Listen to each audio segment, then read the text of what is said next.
Yes, it is over. Welcome into the PHNX Sun Devils postgame show brought to you by the one and only DraftKings Sportsbook app, America's top-rated sportsbook app at just $1 on any NFL game this week. And if either team scores a point in that game, you get $100 in free bets. The Sun Devils win a nail-biter in overtime, 69-67. Snap the 5-game losing streak after one of the worst performances I have ever seen on a basketball court in that 29-point performance against Washington State at home. That's probably the most impressive part for me, just initial thoughts, is how well they were able to rebound after such a bad loss, Jacob. Yeah, I didn't really know when I was going to see this team win again. Like, it felt like we were probably going to be waiting for a while when I looked at the schedule, because this didn't feel like a winnable basketball game to me. Yeah, you're headed up to Eugene, and you're on a 5-game losing streak, and you just scored 29 points in your last game. This wins on the defense. It's easily on the defense. Yeah, for sure. The defense was very impressive tonight. We're getting some Marion Jackson slander already, and it warranted. I mean, this is a guy who, myself included, everyone was really high on before the season, and for good reason. MAC Player of the Year, 19 points a game, 6 rebounds, 6 assists last year, kind of a do-it-all type guard. And he just hasn't had a really good game yet. He had a 17-point performance a week ago. But other than that, he's disappeared completely. And but there's some silver lining in that, because the Devils were able to beat a good Oregon team at home with a terrible performance shooting the ball for Marion Jackson. Look, he doesn't always contribute, but at least he only took 5 shots tonight, over 5 from the field, 5 boards, 2 assists, and 2 steals. Luther Muhammad also had 2 steals in the game. But obviously the bright point of this game was DJ Horn. Shot 50% from the field at a 9 for 18 clip, 23 points, 6 rebounds, 3 assists, a steal, and a block. He was just incredible tonight and really came through when they needed it most. Yeah, he really kept him in this game. There were times where I felt like his shot selection could have been a little better, especially in that second half from deep. He was just kind of chucking up a few of the shots. I think maybe he was feeling it a little bit after the first half, but it didn't really matter, because down the stretch, he really showed out. He hit a couple of the clutch baskets in those last few minutes, including the basket to tie, and it just from there, they went into overtime, and it felt like they had a hold on the game, and then they lost it, and it was all over the place. Yeah, I mean, that's just ASU basketball. This team defensively was so impressive tonight, and they didn't really press at all. Their press, the Oregon's press, was controlling most of the game. There was a scary moment in the end of regulation when they couldn't get the ball in bounds. But that's something I'd like to see ASU do more. Team defense overall, when in half-court sets, I thought was really solid tonight. That's the saving grace for this team tonight. There were some key turnovers and key missed shots. They couldn't really handle. Kept Yang down there, as Walton deemed him Big Frank the entire night. Big Frank. At the end. Get yourself a hype man like Bill Walton. I mean, no matter how bad a kid is playing, I feel like Bill Walton will just pull out he's playing so good tonight. Yeah. Like Bill, where are you coming from? I need a Bill Walton sometimes. At the end of the game, he said Cameroon mushroom and something else, and I was like, what? He out of left field. He's just out of left field. Yeah, he's crazy. One of my favorite parts of the game, though, was I don't know if the on-court mic was closer to the fans than normal, or this guy was just really loud. I texted you about this. Comment if you heard this as well. But there was a guy just coming at Hurley's neck the entire night. He was on the court arguing a block charge or something, and he wanted a flagrant. And so somebody goes, "Bobby, get off the court!" And then they just kept yelling at him. And then I heard him say, "Bobby, sit down." Later, it was great. Yeah, I agree. Bill Walton is the GOAT. Some people don't like him. I love him. It adds a lot to the games, especially if ASU's struggling. It really helps. Yeah, I think the most entertaining thing about Bobby Hurley is that he just finds his way onto the court throughout the game. I don't think there's a more animated coach in basketball than Bobby is. Yeah. And I think that they really do need to fix a camera on him for the whole game, because half the time when they take a cutaway or whatever, his eyes are bulging out of his head. He's probably screaming at a few other people. And, so some of that is warranted, but it's kind of funny when people heckle him. Yeah, it's really funny going through our image database to get pictures for the thumbnails and stuff. And all the pictures of Hurley are him either like really sour or he's just like crossed armed. The one I used today of him very disappointed. And they're just always really funny. I need a mood board of Bobby Hurley. I think I'm going to make that here coming soon. Well, David mentioned it earlier. He said, "Let's hear some singing." I did promise the That's folks of the you, Shane. That's PHNX. not me. I'm aware that I would sing. I did not sing last game because I was at the stadium and I didn't really want to. But here we go. Without further ado, this is from one of my favorite bands. It's from Group Love. The lyric of the game tonight. Do you like me on this graphic, Jacob? No, maybe. It's really scary, man. I think like what's with your mouth? I know. I tried to make it bigger, and it just made it look even more haunting. Well, the lyric of the game, as I mentioned, was from a song by Group Love. It's called "The Leader." Here we go. All this darkness been going on too long. So look, that kind of encapsulated, and this was for a win or a loss. So short. That was so short. Well, yeah, that encapsulates what this was. This losing streak had been going on too long, and it wasn't just ASU basketball. It was more everything around ASU athletics. Even the U of A win didn't feel too great because of what everyone was thinking. But hey, they're going to Vegas, so that's fun at least. And this kind of ended everything. Look, this team showed that it's able to rebound and play a tough opponent and score and get stops when it matters. And we saw Jacob is not your hype man. Shane. I just want to address this. Yeah. I am your biggest hype man at PHNX. Let's not. No, I'd say that's Derek or Gerald. Well, I'm Gerald's hype man. Yeah, that's good. Probably. Yeah.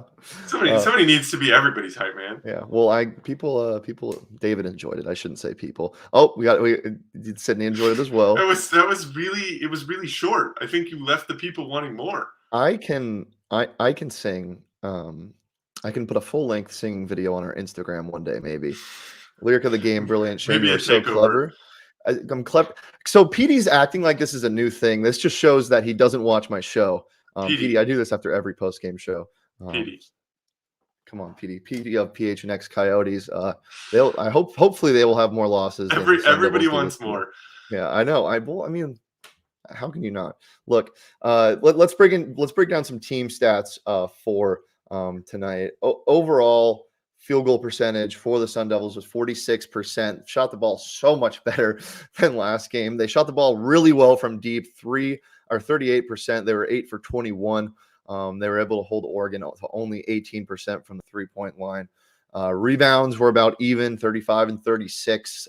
Still, the free throw percentage is below 60%, 58% for the Sun Devils tonight. But they were helped out by Oregon only shooting 61%. Turnovers were kind of a problem, but they also had some takeaways, 16 for ASU, 13 turnovers for Oregon. The fouls were the biggest margin, was 21-13. ASU had more of them. That last call on Jalen Graham, the offensive foul. Was he moving? Was he moving? Yes, 100%. 100%. I don't know. I just don't really know how you call that a charge. The more I watched the replay, the more infuriated I was by the call. Yeah. Because every single time he was blatantly shifting to his left. He's following Jalen Graham to the basket. And just a shout out to Jalen Graham here. I know he fouled out late in that game, but I was kind of trashing on him earlier. I think I was texting you, and I was definitely trashing on him and saying that he was pretty underwhelming this year. But he definitely stepped up in that second half and was a huge piece of why they actually got this win. For sure. Like, not an eye-popping stat line by any means. 3 for 3 from the field, 8 points. Still, the free throws, I don't know what's going on with him. Only 2 for 4 from the line, 4 boards and assist, and he had a block, but it's not on the stat sheet. He had a huge block. He played great defense. He was awesome. Just stay in the middle, and you will find your way in front of people. Low Tone Capone just dropped a banger on us. I was trying to come up with a nickname for Boachi earlier in the season, and I settled with Ebo, like Zebo, Zach Randolph. E-Block is so good. Free my man Enoch. I mean, you just didn't see much of him in this game, and then all of a sudden he shows up at the very end. Yep. And he did exactly what you would not expect a freshman big man to do. He stayed back. He stayed down. He stayed down. He didn't get in his area. You know, he wasn't closing in. Didn't get a foul called Yep. against him. And then he goes up, and it's like, that's a great defensive play, and Yeah. you just don't see freshman big men make that play. No, like that. he's so raw, so much physical talent. Oh yeah. You can't teach height. You can't teach size. Apparently, you can't ever teach. I'm 6'7". I can't play basketball. If you could teach height, I'd play basketball. Well, the thing with Enoch to me is he, as I said, he's so raw, and there's so many bright spots of the game. He seems like a really smart guy in terms of basketball IQ. Didn't even shoot the ball tonight. Official field goal attempts. He was 0 for 2 from the free throw line, but that one block on the stat sheet is really all that matters. They also got really, really good contribution from the bench in Alonzo Gaffney and Heath tonight. They were combined 9 for 19 from the field. Heath had 14 points, including that basically game-winning 3, and Gaffney had 9. Gaffney had some opportune scoring tonight, that big 3 late in the game. I thought he played some really good defense. He had 2 blocks. Just the physical presence inside for this ASU basketball team is really, really impressive. I mean, this is night and day different than what you're used to seeing from Bobby Hurley teams. You're used to, guard you. They call it guard you, whether you want to believe it was actually guard you or not. They have some height, and they definitely have some size down low. And I think that I'd love to see them start to use that a little bit more. Mm-hmm. Sometimes it feels like they might be settling for outside shots because they feel like they have to, or because they feel like their scorers are out there. I'd love to see them pound the ball inside with Gaffney, Enoch, Jalen Graham. I feel like that's a huge advantage that they could have is down low, and they don't exploit that enough. Yeah, I think they're still trying to figure out clearly what works on offense. What was working tonight was they were able to shoot the ball well, and that's not always going to happen, as we've seen. And I think once they get a little more comfortable, this win I think is going to really propel them forward. Watch them get blown out by GCU on Thursday. As I say that, I don't think they'll get blown out. I think this is a big win for them. So this is previewing this. We'll get to the whole preview before the game, but previewing this a little bit, I think GCU is still like 357th in pace in the entire NCAA. So they play slow as hell. And if ASU lets GCU control the pace of the game, they're going to be in trouble. And tonight we saw it. There was a lot of good stuff to see in transition. They were able to get shooters open in transition. Kamani Lawrence was great in transition. Kamani Lawrence was the focal point of the defense tonight for Oregon. He was getting doubled like crazy, and he still was able to make some pretty great plays. But I still firmly believe when this team is running, they are at their best. I just don't think this team's really built to be a slow-paced team. They don't really know where to get their shots. We saw a little bit better movement without the ball tonight, but I just don't like when they play slow. I think you saw it when Oregon kind of went into the half-court trap. Mm-hmm. They started kind of clogging up. You know, they pressed full court. They were running, I believe it was a 3-2 on defense, and it definitely clogged up ASU's offense a little bit. And that's when they went stale in the second half. When it felt like ASU was in control, they were, like you said, they were pushing the ball. They were moving the ball really well, which is something that I'm happy to see because I really don't think that the teams of years past have had great ball movement. So it's really good to see that tonight they were moving the ball around well, because that's exactly how you're going to beat a defense like that. Somebody who wants to slow you down is you just continue to move the ball. You're going to eventually find an open shooter. Yep. Well, Oregon was favored by 9 points tonight. They did not cover that clearly. The overhit, it was at 132, a total of 136 points were scored. They know what they're doing over there. If you had the under and you were hoping for not overtime, I'm sorry. But if you want to get your heart broken by bets like that, head over to the DraftKings Sportsbook app. I had a pretty okay day today. Jared Goff and the Lions for the second week in a row. I just have it out for me, man. 5-team teaser with the alternate spread for the under at 52 points. In that game, and the touchdown by Jared Goff at the end eclipsed that. It was sweet to see Jared Goff give Dan Campbell a hug right after that, though.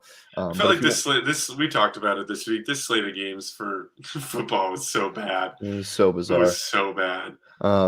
I have some bets out right now on the Sunday night football game between the Chiefs game, so I'm checking the Are score. you live betting while we're doing No, this I'm post not game live show? betting. I'm not live betting. But if you want to live bet while you watch my post game show, you can bet on what I say, but you can bet on things going on around the world. I find interest in finding really weird sports to bet on when I'm out at the bars at like 1 a.m. The other night it was badminton, and I actually found the stream of the game going on. It was Did you just really say fun. badminton? It's badminton. Look, Isn't it no, bad? It's spelled badminton, but I'm pretty yeah. sure it's badminton. Comment down in the chat if it's badminton or badminton. Anyway, you can bet on that on the DraftKings Sportsbook app, but 21 plus, Arizona only, gambling problem, call 1-800-NEXT-STEP. New customers only, eligibility restrictions apply. See DraftKings.com/sportsbook for details. I believe badminton is minus 110 and badminton is plus 110, but it's basically a pick 'em. Yeah, I mean, this is gonna sound. We had a really good badminton team in high school. Like, I'm pretty sure Red That's Mountain's kind high of school fun. team. I'm pretty sure Red Mountain's high school team was either state runner-up or state champions all 4 of my years in high school, which is funny. And Jake in the comments, it says I'm right. He also went to Red Mountain, so I think he can vouch for me on this Here one. we go. Badminton. Ooh. Badminton sounds so much more fun, though. Doesn't badminton sound? But it's not right. I know, but doesn't it sound like a more fun sport than badminton? Badminton sounds like you're slapping something with an oven mitt. Badminton sounds like Well, you're wouldn't you badminton, wouldn't it be like you're scolding the mitten? Like badminton. Yeah, badminton. But badminton sounds like you're drinking tea and slapping around a birdie. I literally didn't know we had a team at This Red is Mountain. orange, by the way. I'm not pink, but I I'd appreciate say it's salmon. No, it's pretty orange with my own 2 eyes. It's Okay, orange. chat, is it salmon or orange?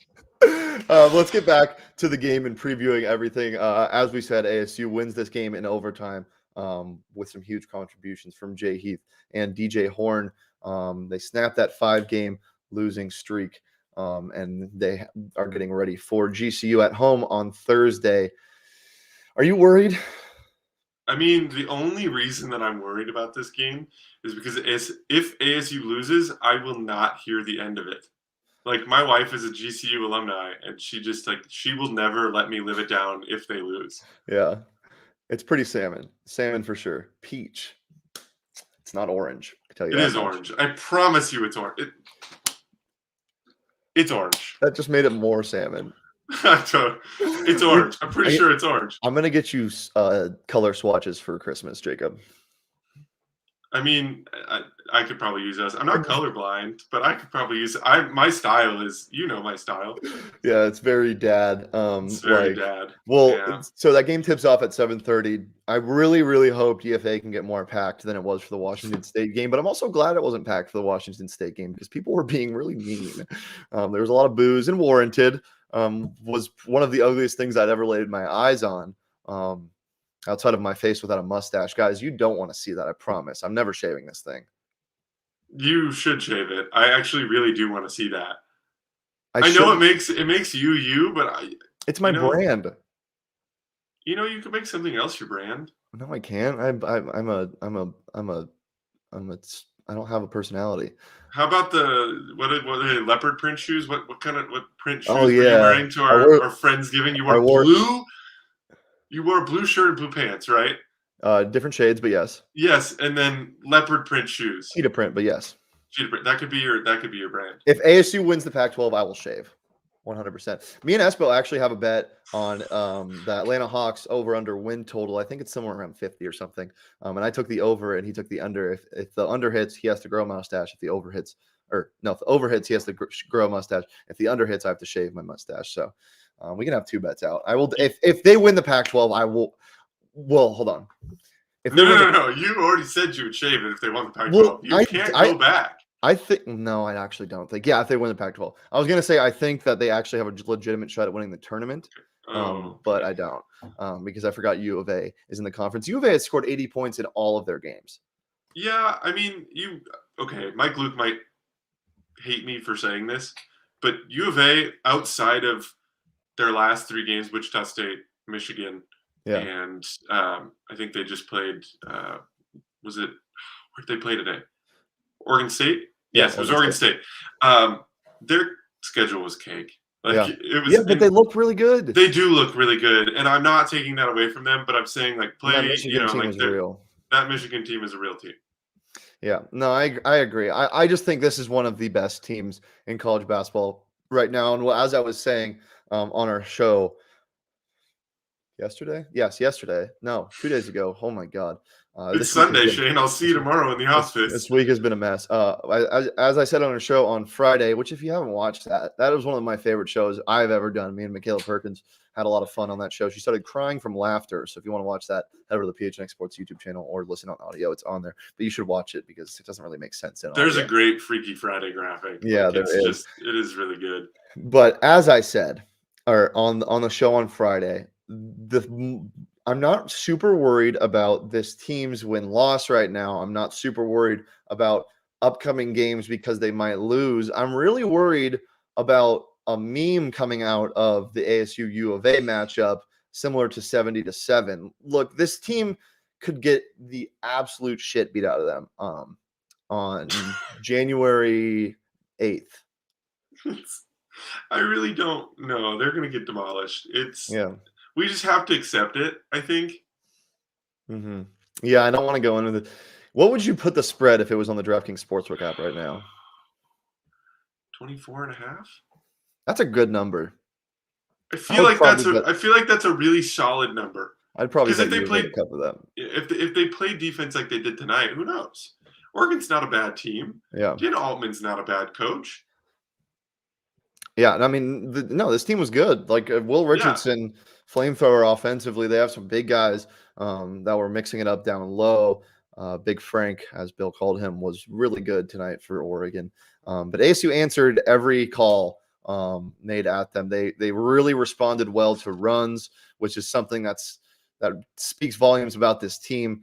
And this was without Marion Jackson doing anything. This was without one of your best players not performing well. So if Marion Jackson scores at 10 points, this game looks a lot different. It wouldn't go to overtime, and I think ASU wins handedly. So we still haven't seen a complete performance from this team, and it's going to come at some point. As I said, I think this win is really, really, really going to help boost this team to the next level. Practices are going to be easier to go to. The food is going to taste better, and the flight is going to feel shorter. Yeah. Who's their guy? Yep. Like, I know DJ Horn had a great game tonight, and he played. They didn't score many points in their last game, but he also looked like kind of the guy in that game. The leading scorer by 10 points last game. Yeah, and so I mean that doesn't really mean much, but you know what I mean. Like they're still looking for that guy. Who do you have that you're going to give the ball to in clutch time? Who do you have that you can rely on for a basket when you need it? Exactly. You had two tonight. You had Jay Heath and DJ Horn hit some big shots. Obviously, both threes. If those shots don't fall, we're talking about something completely different tonight. Luther Muhammad, I thought was okay. I think Jay Heath might start starting for the Sun Devils team here soon, especially after tonight's performance. But I don't mind him coming off the bench because Jay Heath coming off the bench because he provides so much scoring. And Luther Muhammad, when he starts, mixes it up a little bit because you can't have too many scores, and he's more of a defensive guy.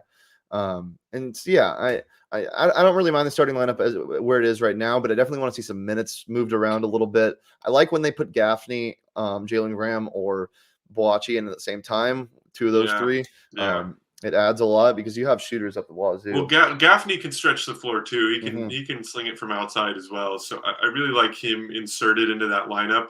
But you're right; they have versatility that they need to figure out the best combination of how to use it because it still seems like they haven't found that combo just yet. For sure, and I think they'll get there. I've been preaching this to death, but guys, this team is good. I know they won. I know this is the hill. Just let me finish. Just let me finish. This team is individually good. Together, they haven't played the best.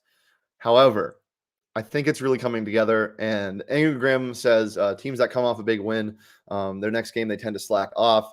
I think that's true to some extent, but I don't think this is that situation because this team finally felt what it should feel like to be a competitive team in the pack. And this being the first road test in a Pac-12 schedule that's going to have many hard road tests, and them getting a win, I think it should do a lot for them. But we will see come Thursday at home against GCU. I really don't want to lose that game. Don't forget that this is the return of Tayshaun Cherry and Holland Woods into Tempe, because Holland Woods is playing well, but I just find it very funny that Tayshaun Cherry was that dude, and now he's averaging 3 points at GCU. It's probably averages more falling down and crying during the game. He is on the floor. He averages points. He is on the floor a lot. I'm going to say this every show. I miss Jalen House. I do miss Jalen House, and I was critical of him early in the year last year because he didn't look like he had his footing. But it was critical, but not too critical because he was still a freshman. But that was the one when he transferred. I was like, man, that's gonna hurt because he hustles his ass off. Total spark plug. If you guys haven't seen Jalen House and that Shadow Mountain team when he was in high school, that was coached by Mike Bibby, go watch those mixtapes.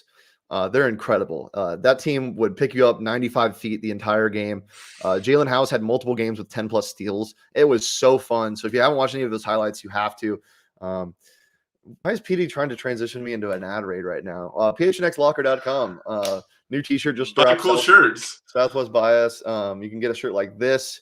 Also, you can get free shirts if you sign up and become a part of the family. I talk to myself and other people in the Discord about betting and ASU. And you can only get access to that members only Discord if you're a member, hence the members only Discord name. Go phnx.com. Got some really good stuff. Johnny Venerable covers the Cardinals, and he was in Chicago for the game today. Has some going to be posting an article. He looked cold. Yeah, oh my god. Did you see his story, the Instagram takeover, when he had to raid the Macy's for extra layers because my favorite thing, me and him were exchanging selfies yesterday. Yesterday when we were out. He was drinking a beer and I was drinking a tequila soda, and we took pictures of each other. One thing about Johnny, two things actually. One, he has really good writing. His stuff is very entertaining to read. It's modern, it's funny. Two, he's the only man I've ever seen that in a selfie with just his upper body, you can tell how short he is. He also gives this look all the time. Yeah, he's very sassy. He is very sassy when he gives. I wish we had that graphic just to show off the selfie. Yeah, it's too good. Well, but if you want that, you can go ahead and watch the tailgate from this morning. See how our picks did. Mine didn't. Never mind. Don't see how our picks did. Mine didn't go well, guys. It's been really fun. Thursday, 7:30. We will be live right after the game. We'll have an audio episode for you tomorrow, and the live schedule is pending this week. One other thing to note: ASU Women's went 2-0 this week, and I'm going to get out some practices and some other games this coming week to talk about them. They beat UTSA yesterday, and they handled Harvard today. Mile Giles led the way in scoring and rebounds. She's fantastic, super fun player to watch, and they haven't even really put the whole product together on the court. And I think they're starting something special with CTT over there. So I'm excited to see what the rest of them have for the season before Pac-12 play starts.